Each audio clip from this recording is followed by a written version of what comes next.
सबसे पहले सभी सनातनी भाइयों को जय श्री राम। आत्मा का रहस्य धर्मशास्त्रों में वर्णित है। जो लोग धर्मशास्त्रों की बातों को पूर्ण रूप से सत्य मानकर अनुसरण करते हैं, उन्हें आत्मा पुनर्जन्म के विधान पर कोई संशय नहीं होता।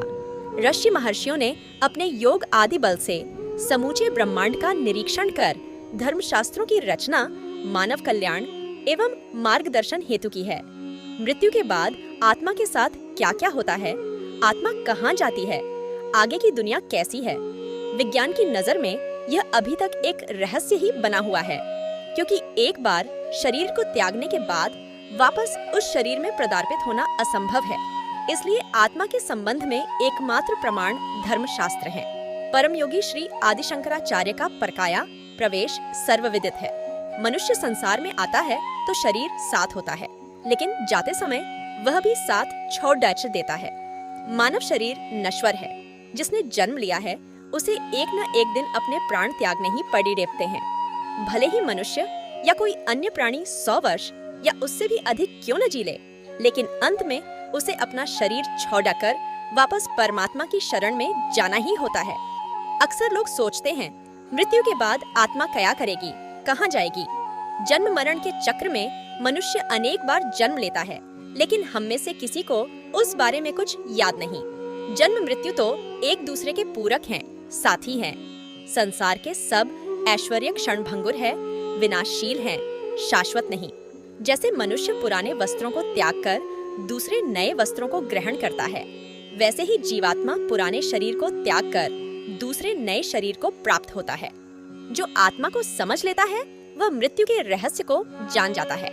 जन्म, मृत्यु और पुनर्जन्म पुराने हो चुके कपड़े को उतार कर नए पहनने जैसा है।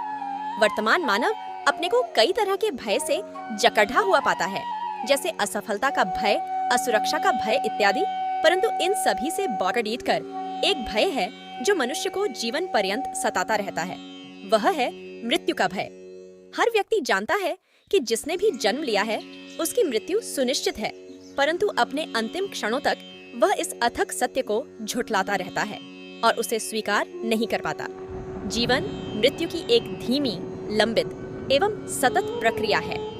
मृत्यु में वही क्रिया तो पूर्ण होती है जिसका आरंभ जन्म से हुआ है, और सही भी यही है कि मृत्यु का आरंभ जन्म से ही तो होता है। इसलिए अक्सर कहा जाता है कि अंत ही प्रारंभ है। गरुड़ पुराण एवं गीता आदि धार्मिक ग्रंथों के अध्ययन से जन्म, मृत्यु एवं आत्मा से संबंधित तत्वों का बोध होता है। गीता के उपदेशों में भगवान श्री कृष्ण कहते हैं कि आत्मा अमर है, उसका अंत नहीं होता, वह सिर्फ शरीर रूपी वस्त्र बदलती है।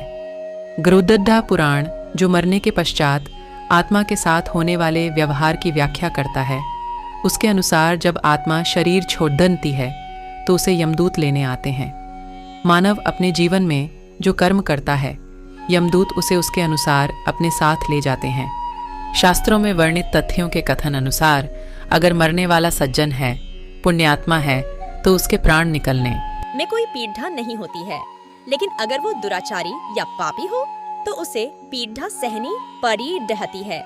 आत्मा के बारे में सभी तत्व धर्मशास्त्रों में वर्णित हैं।